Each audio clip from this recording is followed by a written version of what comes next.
Jakarta dan Kuala Lumpur sepakat untuk hantar semua pendatang haram Indonesia pulang. Cubaan tikam Siti Nurhaliza, polis buka siasatan.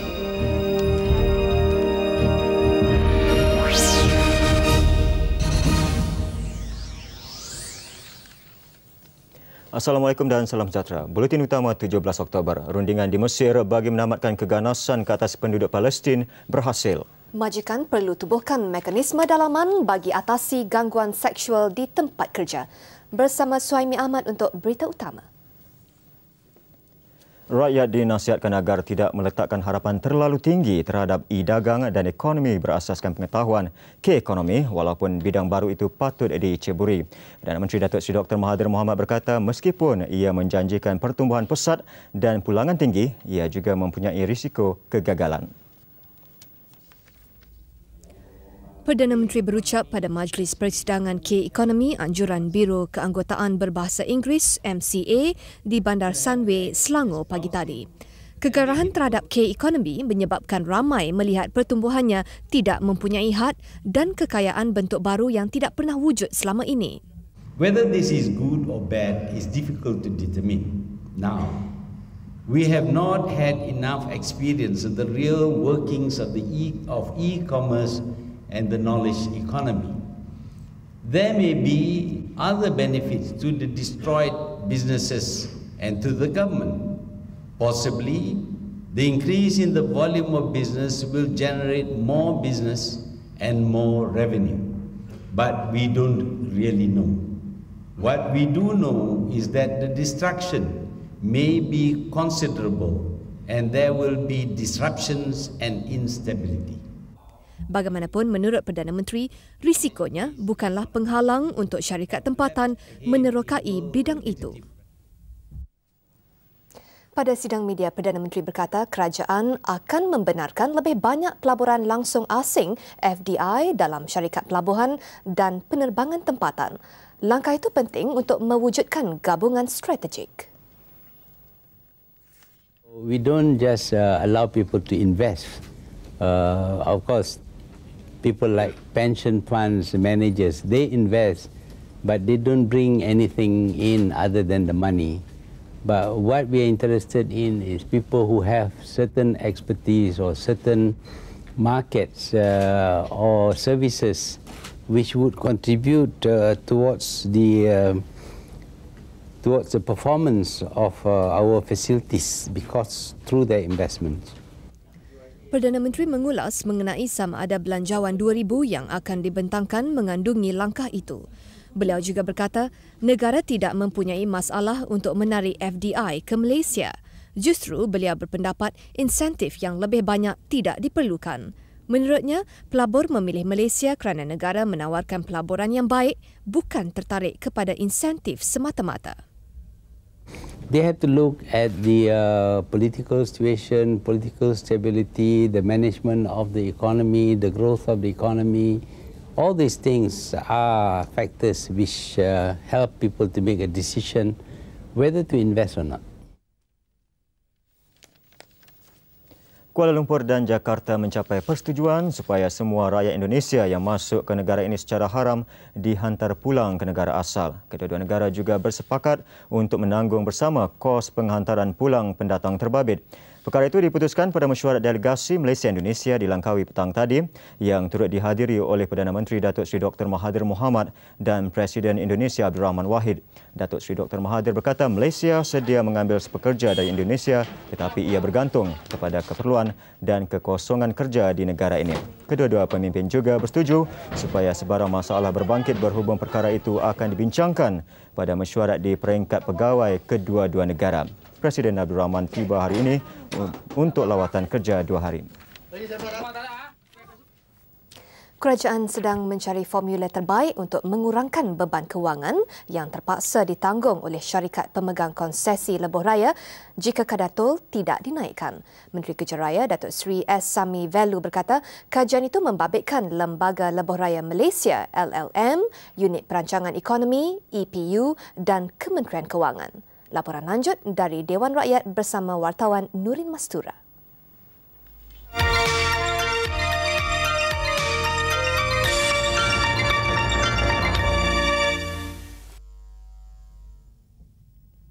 Menurut Datuk Seri Sami Velu, setakat ini kerajaan memberi subsidi RM240 juta untuk ganti rugi syarikat pemegang konsesi.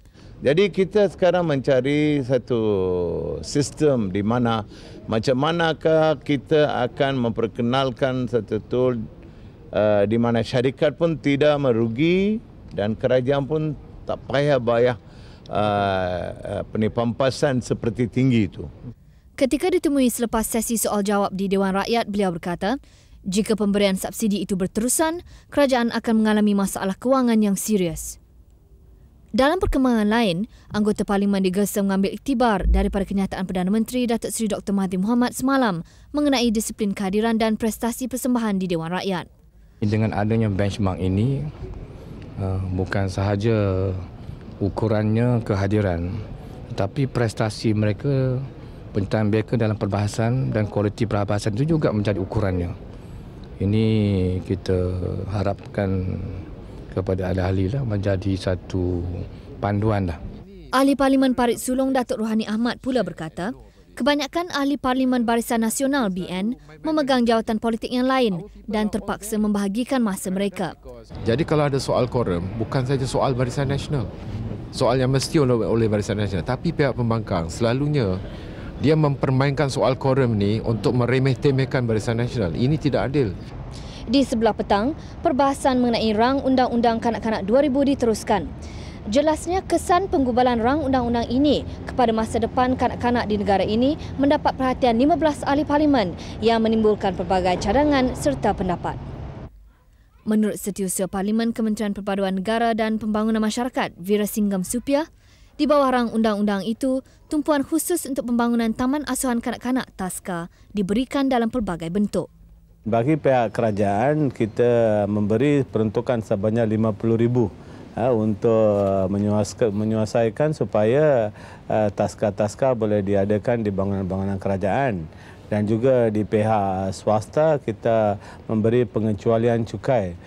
Beliau yang juga ahli Parlimen Tapah berkata, Kabinet sudah meluluskan seramai 144 pegawai untuk penguatkuasaan rang undang-undang ini.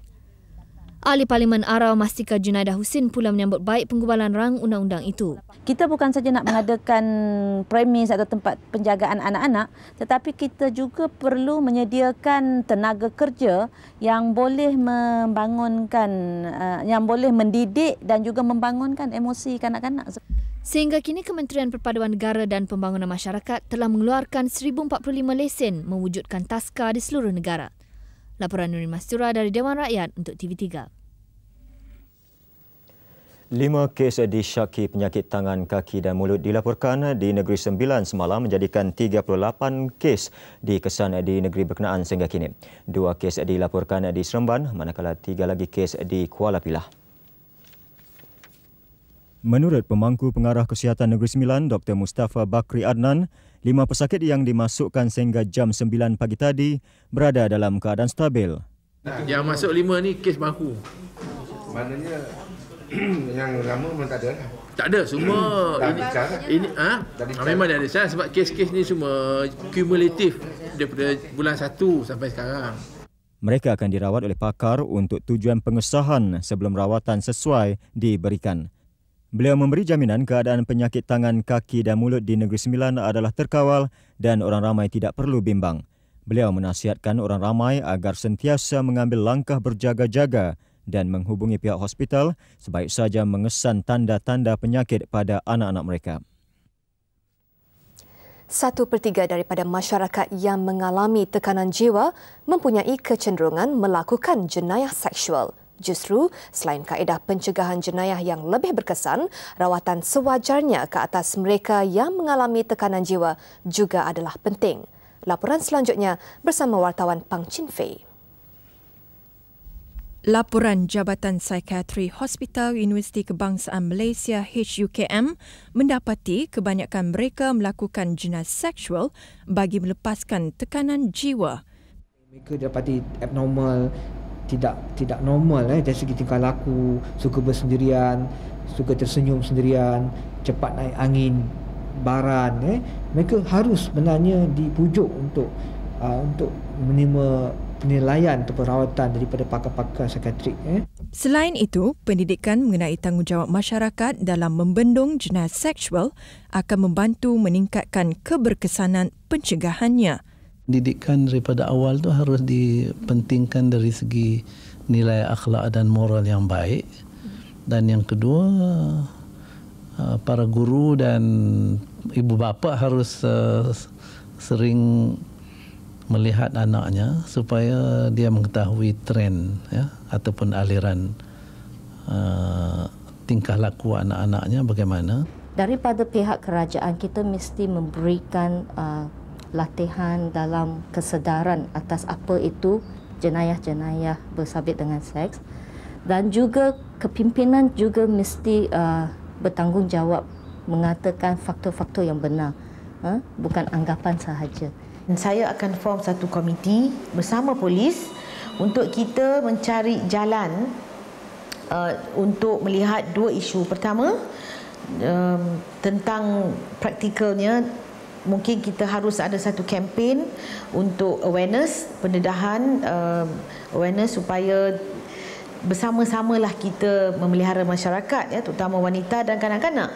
Dan keduanya mungkin kita nak tengok sama ada daripada dari segi implementasi undang-undang yang ada, sama ada ia berkesan atau tidak. Tidak kurang juga yang menggesa undang-undang sedia ada melalui Seksyen 376 Kanun Kesiksaan dipindah. Bentuk hukuman yang lebih keras. Bukan 20 tahun. Mungkin lebih daripada itu, bukan 6 sebatan, lebih daripada itu. Dan bukan sahaja pesalah itu boleh dihukum, mungkin juga ahli keluarganya lain boleh dipertanggungjawabkan terhadap tindakannya. Mungkin pembayaran ganti rugi yang sewajarnya harusnya dibuat. Namun adalah wajar bagi setiap wanita itu sendiri mengambil langkah pencegahan awal, antaranya mengelak berjalan seorang diri di kawasan sunyi atau membawa alat pelindung diri seperti bahan penyembur. Tanggungjawab membendung jenayah seksual adalah terletak di semua lapisan masyarakat, biar lelaki ataupun perempuan. Semua pihak haruslah serius dalam menangani gejala sosial ini bagi mewujudkan sekitaran yang selamat dan masyarakat yang bebas dari keganasan. Pan Shifei, Buletin Utama TV3. Dalam perkembangan lain, majikan digesa mengambil inisiatif menubuhkan mekanisme dalaman bagi mengatasi gangguan seksual di tempat kerja. Ini kerana sehingga kini kurang 100 syarikat di seluruh negara yang mempunyai jawatan kuasa dalaman bagi menyelesaikan masalah gangguan seksual meskipun ia terbukti berkesan menangani kes berkenaan. Satu kebaikan untuk mengadakan cadangan tersebut atau pertubuhan tersebut atau mekanisme tersebut ialah galakkan mangsa-mangsa yang rasa mereka telah hadapi masalah boleh buat, bukan laporan lah, boleh bincang masalah itu. Datuk Dr. Fon Chan On merasmikan Pusat Jagaan Kanak-Kanak Kilang Elektrik Solar di Janda Baik Pahang siang tadi. Menurutnya, kerajaan tidak dapat mewajibkan penubuhan mekanisme dalaman di semua syarikat kerana tidak mempunyai peruntukan undang-undang bagi tujuan itu. Mangsa gangguan seksual biasanya menghadapi masalah untuk tampil ke hadapan kerana malu dan tekanan persekitaran. Bagaimanapun, dengan adanya mekanisme dalaman, mereka boleh melaporkan perkara itu tanpa sebarang kebimbangan. Pengarah urusan elektrik solar Thilo Westenhausen yang sudah mewujudkan mekanisme dalaman di syarikatnya berkata ia lebih meyakinkan mangsa untuk tampil membuat aduan. It is easier for people that have experienced a sexual harassment case to come forward because there's a clear avenue on what to do.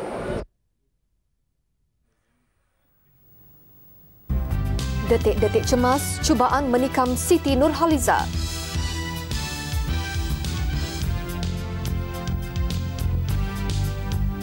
Pelajar letupkan bom jangka ketika perhimpunan sekolah ditahan reman.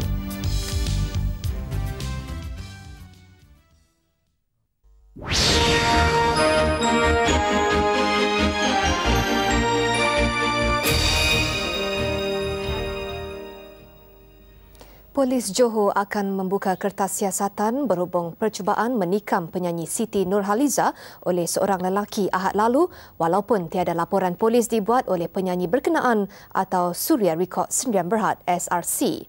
Menurut Ketua Jabatan Siasatan Jenayah Johor, Senior Assistant Commissioner 2, Mokhtar Hassan, siasatan dijalankan selepas polis Lakin menerima laporan daripada seorang anggota polis berpangkat inspektor pagi tadi. Menurut Senior Assistant Commissioner 2, Mokhtar, pihak terbabit khususnya SRC sepatutnya membuat laporan polis mengenai kejadian itu. Dalam kejadian Ahad lalu, Siti Nurhaliza nyaris ditikam dengan sebilah pisau lipat oleh seorang remaja lelaki di perkarangan Stadium Lakin. Lelaki itu dipercayai muncul tiba-tiba dari celah-celah orang ramai yang mengerumuni Siti yang diapit oleh dua anggota polis wanita.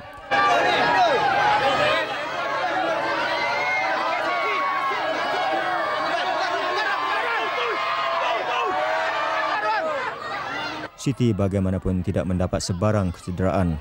Ketika itu, beliau dan dua lagi penyanyi, Mazlila dan Nurhaida, menuju ke bas selepas perlawanan bola sepak persahabatan antara artis SRC dan stesen radio Best 104 menentang media Johor. 3 pelajar yang ditahan polis malam kerana disyaki meletupkan bom buatan sendiri di perkarangan sekolah ditahan reman sehingga Jumaat ini. Menurut Ketua Bahagian Siasatan Jenayah Ibu Pejabat Polis Gombak, Deputi Superintendent Ishak Husin, perintah reman dikeluarkan oleh Mahkamah Magistrate Selayang siang tadi. Kita telah pun menangkap 3 pelajar daripada sekolah tersebut dan ketiga-tiganya adalah pelajar tingkatan 2. Dan riman telah pun diambil pada awal pagi tadi, lebih kurang jam 11.30 dari pagi untuk kita meneruskan siasatan. Dalam kejadian semalam, 3 pelajar tingkatan 2 Sekolah Menengah Tunku Abdul Rahman Arang Batu meletupkan bom jangka buatan sendiri. Kejadian itu dilakukan ketika waktu perhimpunan sekolah. Tiada kerosakan harta benda atau kemalangan jiwa dilaporkan. Menurut Deputi Superintendent Ishak, 3 pelajar berkenaan ditahan mengikut Seksyen 6 Akta Bahan Letupan. Siasatan awal menunjukkan pelajar berkenaan menggunakan belerang mercun yang disambung kepada sebuah jam yang ditetapkan masanya dan menghasilkan bunyi letupan yang kuat. Polis percaya 2 lagi pelajar terbabit dalam kejadian itu masih bebas. Motif kejadian sedang disiasat dan polis tidak menolak kenakalan pelajar punca kejadian itu. Detik Niaga ini dibawakan khas untuk anda oleh RHB Bank. Nilai jualan sektor pembuatan Ogos lalu mencatat kenaikan 34.8% kepada 30.2 bilion ringgit berbanding 22.4 bilion ringgit Ogos tahun lalu. Menurut Jabatan Perangkaan, nilai berkenaan juga adalah 5.6% lebih tinggi berbanding 28.6 bilion ringgit yang dicatat Julai tahun ini. Jumlah pekerja bergaji di sektor pembuatan mencapai peningkatan sebanyak 8.4% Ogos lalu kepada 1.035 juta orang berbanding 954,192 orang Ogos tahun lalu. Sejajar dengan peningkatan bilangan pekerja, jumlah gaji dan upah yang dibayar Ogos lalu turut meningkat 17.5% kepada 1.48 bilion ringgit daripada 1.26 bilion ringgit Ogos tahun lalu. Nilai jualan bagi 8 bulan lalu turut meningkat sebanyak 32.7% kepada 214.8 bilion ringgit daripada 161.9 bilion ringgit Ogos tahun lalu. Perangkaan diperoleh membabitkan 73 daripada 137 industri pembuatan. Harga saham di Bursa Saham Kuala Lumpur ditutup bercampur-campur. Indeks komposit ditutup 0.98 mata kepada 765. Indeks perusahaan pula jatuh 7 mata kepada 1,341. Sejumlah 422 juta saham bernilai 898 juta ringgit diniagakan. Kaunter untung mengatasi rugi dengan 357 berbanding 352, manakala 160 kaunter lagi diniagakan tidak berubah.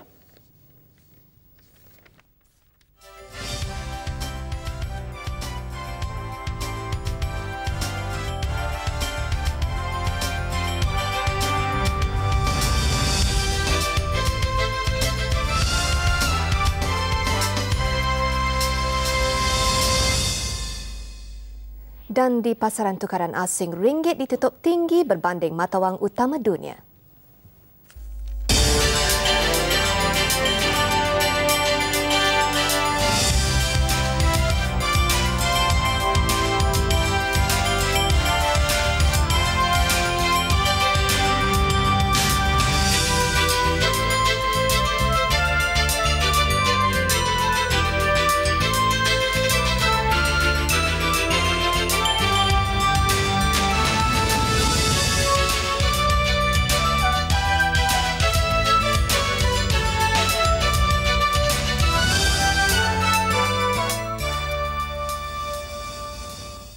Pengusaha perkhidmatan pengangkutan awam terutamanya teksi diberi amaran supaya tidak mengkhianati usaha kerajaan dalam meningkatkan industri pelancongan negara.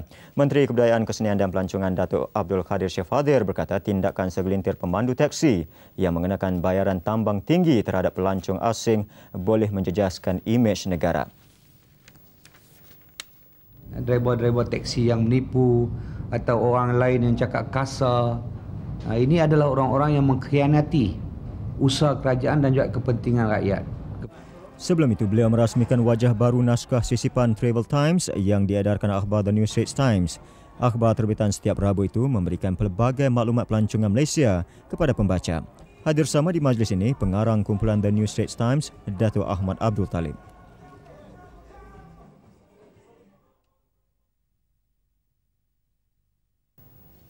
5 lokasi di perairan Sabah akan dijadikan laluan rasmi bagi semua jenis kapal dan bot nelayan. Menteri Pertahanan Datuk Seri Najib Razak berkata, 5 laluan yang dikenal pasti ialah Sempurna, Lahad Datu, Tawau, Sandakan dan Kudat. Datuk Seri Najib sebelum itu mengadakan lawatan ke beberapa tempat di sekitar Kepulauan Perairan Timur Sabah. Hadir sama Timbalan Menteri Pertahanan Datuk Muhammad Syafiee Apdal, Panglima Medan Tentera Darat Lieutenant General Datuk Seri Zaini Muhammad Said serta pengarang media. Penempatan kapal tentera laut di perairan Sempurna minggu lalu berjaya menggeledah 181 bot dan 61 daripada jumlah itu sudah ditahan. Di Pulau Pinang, seorang pengedar video cakra padat haram dan 3 pekerjanya cuba membakar premis operasi mereka dalam operasi rampasan BCD haram petang tadi. Mereka sebelum itu mengurung 5 pegawai penguatkuasa Kementerian Perdagangan Dalam Negeri dan Hak Ehwal Pengguna termasuk 2 wartawan. Mereka dipercayai mengunggut pegawai berkenaan agar melepaskan mereka dan merampas hanya sebahagian barangan atau sedia mati dibunuh. Kejadian berlaku pada jam 4 petang tadi apabila pegawai kementerian memasuki kedai dan merampas VCD yang dianggarkan hampir 50,000 keping. Pemilik dan pekerja kedai tiba-tiba bertindak mengunci pintu depan dan belakang kedai sambil salah seorang daripada mereka menyimbah petrol serta menyalakan api. Ada dalam masa kalang kabut daripada nak bakar VCD itu dia kata mau bakar kita sekali dengan pegawai dengan wartawan sekali, bakar sekali dengan VCD itu dalam VCD dalam bilik itu. Dan mereka yang owner tu kata, yang tuan punya kedai, dia kata saya berani mati, saya tak sanggup ini kena selalu, saya mau semua mati sekali. Mereka bagaimanapun melepaskan semua pegawai kementerian dan wartawan setelah pegawai penguatkuasa berjanji tidak akan merampas VCD cetak rompak berkenaan. Mereka kemudiannya bertindak mengejar wartawan dan pegawai penguatkuasa di luar kedai itu yang terletak di tingkat 2 sebuah pusat membeli belah di Bandar Baru Jelutong. Masa kita juga kita tak tahu apa jadi sebab apa. Kita dah sampai depan sini, kita tak tahu dari belakang yang saya dapat tahu kata dia bawa keluar barang, and then ada setengah fotografer ambil gambar yang dia bawa keluar barang lah. And then masa tu dia kejar semua ni lah media dengan press semua, and then that's why kita lari. Tuan punya premis dan 3 lagi pekerjanya kini sedang disoal siasat dan ia juga kes pertama seperti itu yang berlaku di Pulau Pinang. Sebab sekarang kita belum lagi mengira kerana keadaan-keadaan yang tidak mengizinkan. Dan kes ni juga diambil oleh pihak polis dengan kita.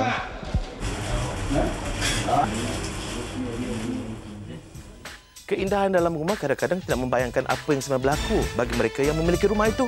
Kerana pemaju perumahan tidak menyelesaikan masalah banyak, kadang kos penilaian tinggi, sampah-sampah pun tidak diangkut. Jadi bagaimana? Rumahku bukan syurgaku, rumahku jadi masalahku. Kita akan bincangkan dalam Bincang Petang hari Rabu 18 Oktober. Jadi jangan lupa.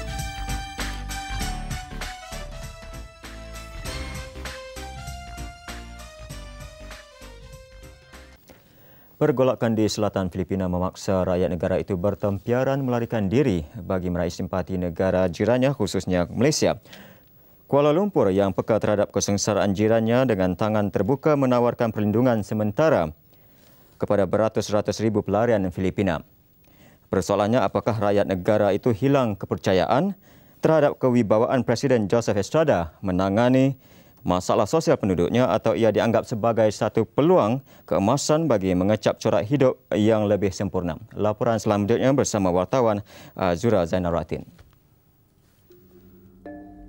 Perangkaan menunjukkan dalam tempoh 10 tahun, Filipina hanya mampu menangani kurang 10% masalah kemiskinan penduduknya. Populasi miskin berada pada kadar mencecah 45% pada 1988. Ia bagaimanapun hanya susut kepada kira-kira 38% 10 tahun kemudian.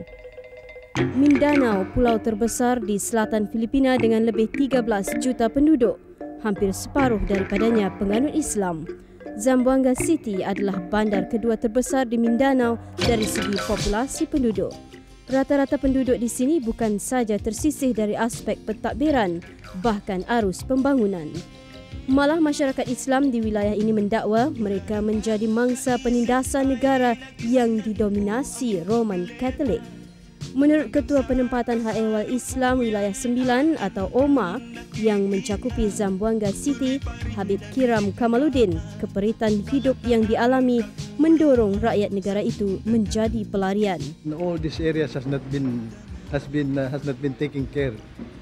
So there is a need that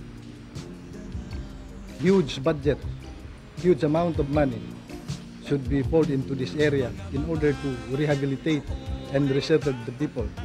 Because if you will recall, during the time of the MNLF in 1972 to 1970 up to the 1980s until the agreement was reached, there were many of our people who became refugees in Sabah. About more than hundreds, thousands of them. And these people have left their homes, their properties. Dan kenyataan Habib disokong rakan setugas Denison M. Abidin yang juga Ketua Hal Ehwal Kebudayaan Omar Wilayah 9. Tambah Denison, masyarakat setempat bukan sahaja ketandusan ilmu, bahkan peluang untuk memajukan diri juga tipis. We have natural resources. We have big fishing grounds, but we have no fishing paraphernalia. Facilities. We have agricultural land, but we lack farm equipment. No roads connecting the mainland to agricultural land. Penduduk setempat yang ditemui juga mengeluh atas nasib yang menimpa mereka. Dalma Daud, penduduk Barangay Kapuk, Zamboanga City, menyara 15 orang anaknya dengan hanya bertanam ubi. Yan sa mga anakku, problema ako mga anakku. Yan mag-usaha-usaha. Bahawa kami usaha-usaha. Dan bagi Arden Nasail yang pernah bekerja kontrak di Sabah, kehidupan yang dilaluinya kini amat jauh berbeza. Arden mengakui meskipun hidupnya tidak mewah ketika berkhidmat di Sabah, tetapi tidak sedaif kehidupannya kini. Rumah di sini memang kekurangan. Saya tinggal di rumah. Saya pun sendiri tidak ada rumah di sini. Ya, saya tinggal saja di sini dan orang yang saya tengok orang di sini mati pun susah kuburan, saya tanah kuburan. Yang paling malang kanak-kanak. Mereka menjadi mangsa keadaan. Perangkaan menunjukkan daripada lebih 68.6 juta penduduk Filipina, hampir 3.7 juta kanak-kanak dan remaja berusia antara 5 dan 17 tahun terpaksa bekerja ekoran kesempitan hidup. Mereka membanting tulang demi mencari sesuap makanan. Pengarah Jabatan Kebajikan Sosial dan Pembangunan Wilayah 9 yang beribu pejabat di Zamboanga City, Parisha Hashim Taraji, berkata pihaknya menerima peruntukan bernilai RM700,000 setahun bagi membendung kemiskinan. Menurut Parisha, ia antara lain bagi menjayakan program sosial bersepadu yang setakat ini membabitkan 9,000 buah keluarga. the program that we have embarked on is something that will provide basic social services of the poor people and access them to the facilities and assistance of government and even non-government organizations. Tambahnya, RM10,000 juga diperuntukkan untuk program payung membabitkan 25 wanita selain aktiviti lain untuk kebajikan kanak-kanak di wilayah terbabit. Azura Zainaratin, Zamboanga City, Filipina untuk Buletin Utama. Hari terakhir rundingan Sharm el-Sheikh yang bertujuan menamatkan keganasan ke atas penduduk Palestin membuahkan hasil. Kedua-dua pihak bertelagah bersetuju dengan 3 syarat yang ditetapkan Presiden Amerika Syarikat Bill Clinton. Israel dan Palestin pada dasarnya bersepakat melaksanakan gencatan senjata, menubuhkan suruhanjaya siasatan terhadap keganasan dan mencari jalan penyelesaian menjayakan proses damai. Sidang kemuncak ditutup dengan rasminya oleh Presiden Mesir Hosni Mubarak. Sebelum itu, Ketua Menteri Luar Kesatuan Eropah EU dan Dasar Keselamatan Javier Solana berkata terdapat sedikit perkembangan pada rundingan Sharm el-Sheikh. Bagaimanapun, Solana dalam kenyataannya kepada stesen radio Europe One itu memberi amaran persetujuan sukar dicapai kerana pihak bertelagah saling tidak mempercayai. Isu paling rumit diselesaikan, katanya, ialah berkaitan penutupan wilayah Palestin, pembukaan sempadan dan pengunduran tentera Tel Aviv. Dan ketika pemimpin dunia berhimpun di Mesir bagi menyegerakan proses damai, pencetus siri terbaru pergolakan di tebing barat, Ariel Sharon, melobi rejim Zionis agar tidak akur kepada Karenah Arafat. Di sebalik berlangsungnya rundingan damai, pertumpahan darah terus berlaku di Gaza. Seorang anggota polis Palestin, Misbah Abu Ataik, menjadi mangsa ke-100 terbunuh akibat kekejaman tentera Yahudi. Misbah, 20 tahun, ditembak di kepala berhampiran sempadan Israel Mesir Palestin. Pertempuran juga merebak ke Khan Yunis, membabitkan remaja Palestin dan tentera Israel.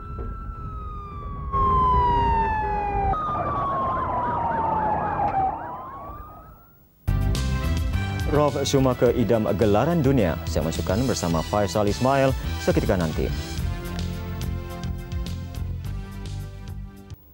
Salam sejahtera. Menjelang lumba kereta Formula 1 Grand Prix Malaysia 20 hingga 22 Oktober ini. Selain persaingan kereta di trek, usaha teliti dan sensitif juga menjadi keutamaan dalam memenuhi keperluan penyiaran antarabangsa. Itulah cabaran getir bagi Celcom Malaysia Sendirian Berhad yang kali pertama bertindak selaku pengendali penyiaran Formula 1. Misi utama Celcom ialah menyalurkan isyarat atau visual ke benua Eropah mengikut kerangka Kesatuan Penyiaran Eropah EBU.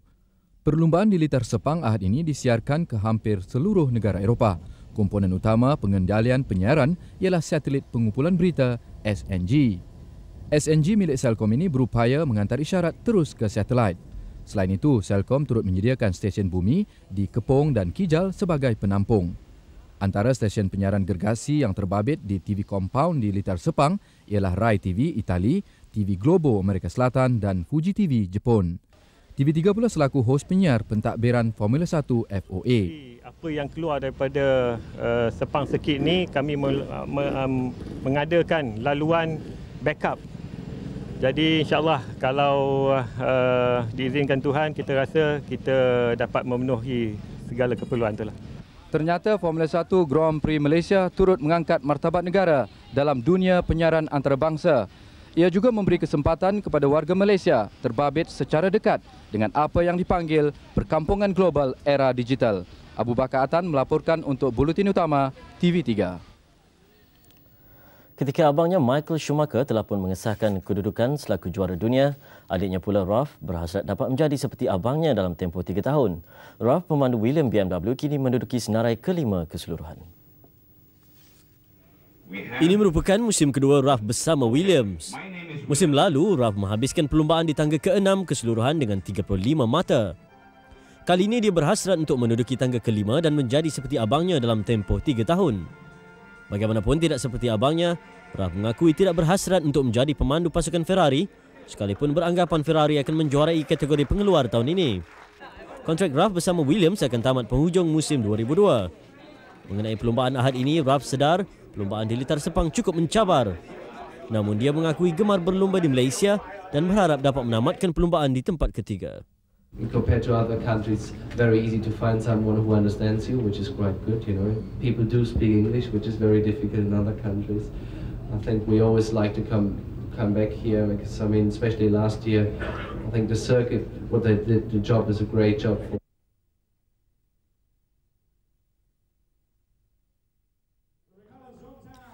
Sementara itu, bagi pelumba British American Racing BAR Ricardo Zonta, perlumbaan terakhir musim ini di Sepang akan dimanfaatkan sepenuhnya.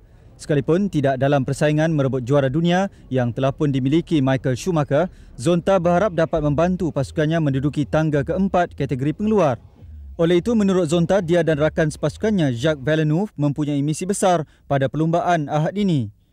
BAR Honda setakat ini menduduki tempat kelima dengan 18 mata di belakang pasukan Benetton yang kini hanya dipisahkan dengan 2 mata.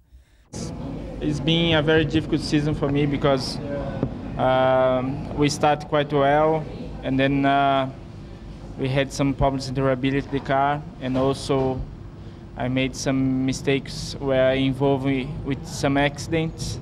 Grand Prix Malaysia kali ini merupakan perlumbaan terakhir Zonta bersama BAR kerana tahun depan dia akan menyertai pasukan Jordan.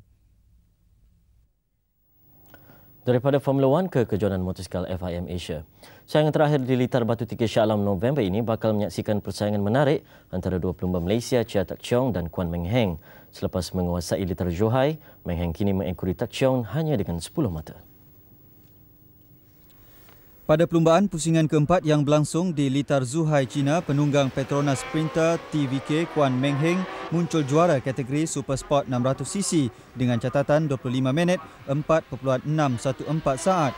Dia berjaya mengatasi seorang lagi pelumba Malaysia dari pasukan Hong Leong Yamaha, Chia Tak Cheong yang kini masih lagi mendahului senarai keseluruhan pelumba. Manakala tempat ketiga milik pelumba Australia Jason Kane. Bagaimanapun, pelumba negara gagal menyerlah dalam kategori underborn 125cc. Tempat pertama dan kedua kategori ini dikuasai pelumba Thailand Surapong Bunlat dan Ekranch Pun Bupa. Namun, seorang lagi pelumba negara Mazlan Khamis memberikan sedikit keceriaan apabila berjaya menduduki tempat ketiga. Kejaguhan pelumba Thailand terus tersela dalam kategori underborn 110cc. Kategori ini dimenangi Ampon Siripat dengan catatan 16 minit 53.45 saat meninggalkan Wazi Abdul Hamid di tempat kedua, diikuti seorang lagi pelumba Thailand Tamanon Silapakul di tempat ketiga. Pusingan kelima dan terakhir akan berlangsung di Shah Alam November ini. Pemain bola sepak Perak yang berjaya membawa pulang Piala Malaysia ke Ipoh akan tetap menerima imbuhan, tetapi bukannya berjumlah RM1 juta seperti yang digembar-gemburkan. Mendahari Persatuan Bola Sepak Perak PAFA, Amaluddin Ismail menafikan beliau ada memberi maklumat yang pasukan itu dijangka mengutip RM1 juta kerana memenangi piala itu. PAFA pagi tadi mengadakan sidang media yang dipenguruskan Naib Presidennya Jamal Nasir Rasdi. Menurutnya, kerajaan negeri masih belum membuat keputusan akhir mengenai insentif yang akan diberikan kepada pemain-pemain itu. Saya yakinlah insentif yang akan mereka perolehi tidak kurang daripada yang pernah mereka perolehi semasa menjuarai Piala Malaysia 98. Ketika menjuarai Piala Malaysia 1998, selepas menempaskan Terengganu, setiap pemain Perak menerima insentif berjumlah RM25,000 seorang. Selain itu, Jamal Nasir juga mengumumkan majlis untuk meraihkan pasukan itu akan diadakan di Stadium Perak Sabtu ini. Ketika ini, piala legenda itu masih disimpan di kedai emas milik bendahari PAFA, Amaluddin Ismail. Beralih ke badminton. Selepas persembahan kurang meyakinkan pada tamasya Olimpik yang lalu, pemain badminton negara kini berpeluang membuktikan sebaliknya pada kejohanan Ipoh Masters. Bagaimanapun, laluan getir tetap menanti pemain-pemain negara di kejohanan itu November ini.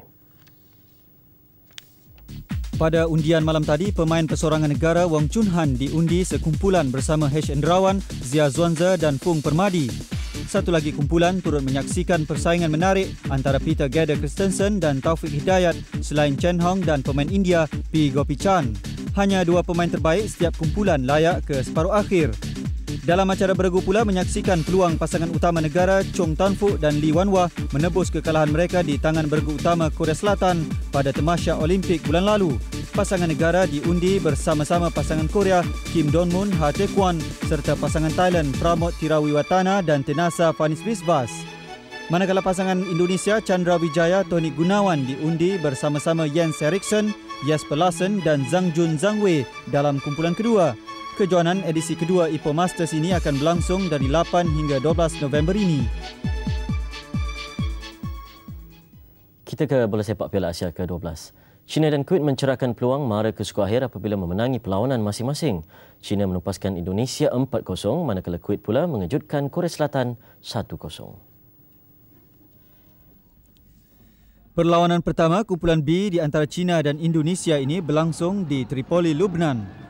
China bermula cemerlang apabila tandukan Li Meng menerjah gawang Indonesia untuk gol pertama seawal minit kedua.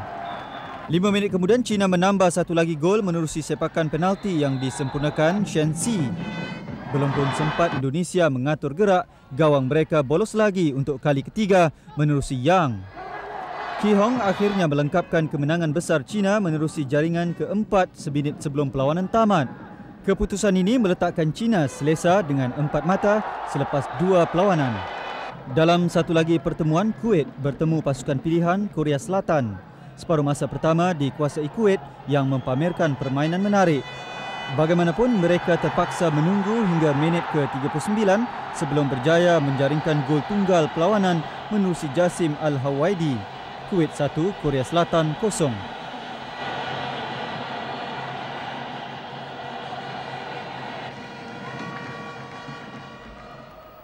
Sementara itu, pada pertemuan Liga Argentina, pendahulu Liga Boca Juniors mengekalkan kelebihan 6 mata setelah mencatat keputusan seri 1-1 menentang kelab di tangga kedua, River Plate. Martin Palermo menjaringkan gol pertama Boca pada minit ke-14. Bagaimanapun, 14 minit separuh masa kedua bermula, River berjaya mencuri 1 mata menerusi gol penyamaan Javier Saviola. Laporan itu mengakhiri segmen sukan malam ini. Salam hormat dan selamat malam.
Buletin utama diakhiri dengan visual barangan cenderamata untuk dijual sempena Formula 1 Grand Prix Malaysia Ahad ini. Cenderamata yang dipamerkan sememangnya menarik, khususnya daripada pasukan Sauber Petronas. Dengan itu, salam hormat. Assalamualaikum.